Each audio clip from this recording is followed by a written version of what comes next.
Здравствуйте! Сегодня хочу поговорить немножко о сверлах.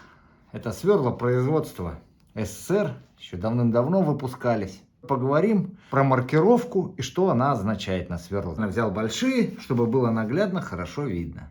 И вот давайте поговорим. О заточке пока сверл ничего не будем говорить, а будем говорить о маркировке. Состав стали, из чего она состоит. Сталь для сверла. R6M5. Что это означает? Буква R означает, что это быстрорез. То есть сверло справляется быстро со своей задачей. 6 это 6% содержания вольфрама. И M это молибден M5. 5%. И вот почему это быстрорез? Потому что оно красностойкое. То есть сталь имеет свойство отпускаться при нагревании. Вольфрам, содержание 6%, он дает сверлу эту красностойкость. Поэтому при нагреве сверла сталь не отпускается, то есть не становится мягче. До определенного, конечно, нагрева. То есть оно может градусов 600 держать красностойкость свою, вот этот нагрев стали. Если бы вот взять, допустим, напильник, то он уже при там 100 градусов, больше 100 градусов начинает сталь отпускаться. Это может держать 200, 300, вот поэтому вольфрам сюда и добавляли. И добавляли молибден. Он тоже повышает ресурс сверла. Переходим к другой маркировке. Тоже сверло большое. R18. Что означает R18? R это тоже быстрорез. И здесь уже 18% содержания вольфрама. Здесь было 6% содержания вольфрама, а здесь 18%. Вот это сверло, можно его сильнее нагревать и больше ресурс. Оно больше будет держать заточку, потому что вольфрам играет очень важную роль вот в этой красностойкости, отпуску металла. Оно, вот если, допустим, сверлить при одинаковой заточке, одинаковое, допустим, количество отверстий сверлить в металле, то R18 будет больше просверлит и не затупится. Это все вот это рулит вольфрам. Ну тут, конечно, и другие содержания, там хром, это, естественно, там углерод, это все здесь есть. Но самую важную роль вот это вот для отпуска стали 18% вольфрама.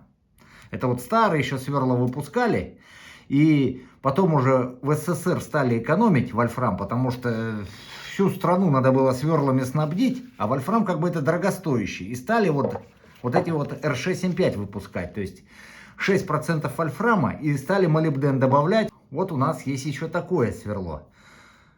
R6AM5. То есть стали, это вот оно, наверное, ресурс имеет побольше, чем R6M5. Но это, естественно, при одинаковой закалке, заточке. То есть здесь стали легировать азотом.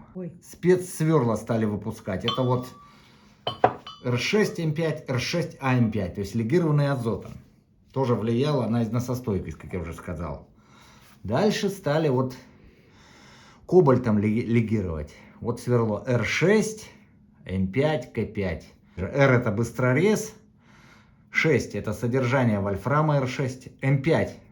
5% содержания молибдена и стали легировать кобальтом. Кобальта 5%. Для чего нужен кобальт? Он выдерживает больше, сверло может больше градусов нагреваться. Ну, естественно, вы когда сверлите, то металл нагревается и ресурс сверла больше. Вот это как раз стали для нержавейки, нержавеющих сталей. Она более твердая, поэтому сверло больше нагревается, когда при работе. И вот для жаропрочных сталей стали выпускать вот по нержавейке. Естественно, она даже, наверное, красностойкость, вот у R18 сверла красностойкость где-то 600-620, то есть температура. Дальше сталь начинает отпускаться. Отпуск это вот она становится мягче. А вот здесь вот у сталей где-то 620-640, то есть оно больше ресурс, чем R18 даже имеет. R6M5. Дальше вот такие. Это вот для нержавеек именно. Под нержавейку. Ну, обычные стали, конечно, тоже будет сверлить. Я уж не говорю там о пластмассах. И там под дерево это вообще ему бумага. Дальше стали выпускать сверла вот такие вот. ХСС Кобальт. ХСС это означает быстрорез. Ну, тут марку уже практически не узнать. Но, скорее всего, это R6M5 ХСС Кобальт. R6M5 K5. Это тоже вот наши по нержавейке идет. И вот такое вот еще хочу сверло показать. R9 K5. То есть R это быстрорез, 9 это содержание вольфрама, и K5 это кобальта. Оно еще красностойкость больше, оно еще мощнее вот R6, M5, K5. И тоже как бы красностойкость больше, чем у R18. Ресурс сверла будет больше. Это вот уже такие спецстали, такие нержавеющие, особенно нержавеющие. Это вот для нержавеек все было сделано. Очень хорошие сверла. И вот дальше посмотрим. И дальше уже для твердых сталей. Например, каленая сталь, твердая сталь. Какая уже обычным вот этим вот сверлами их уже не просверлишь, каленую сталь.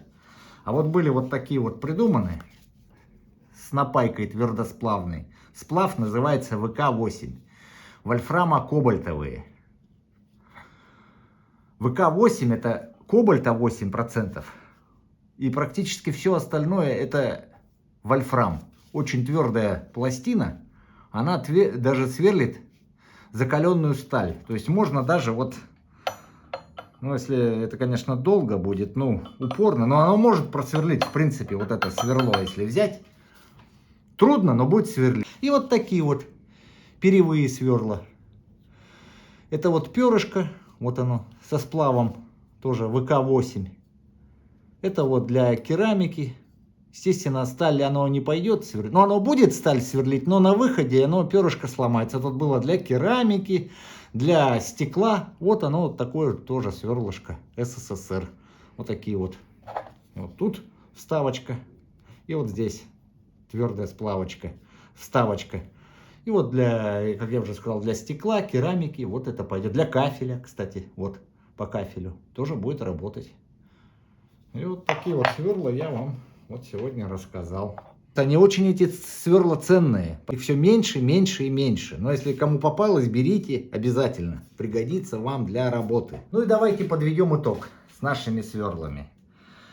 Для обычного металла, незакаленного, пойдут сверла это R6, M5, R18. Сверла R6, M5, R9, K5 это уже для таких вот стали, как нержавейка. Она пожестче, то есть нужно побольше усилия прикладывать, чтобы ее просверлить.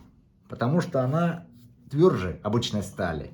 И уже для закаленных сталей, вот, например, вот такими вот сверлами можно даже просверлить напильник. Это вот для закаленных сталей, это ВК-8 сплав.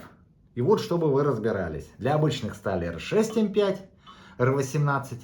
Для нержавеек R9, K5, R6, M5, K5 и ВК-8, это уже для закаленной стали.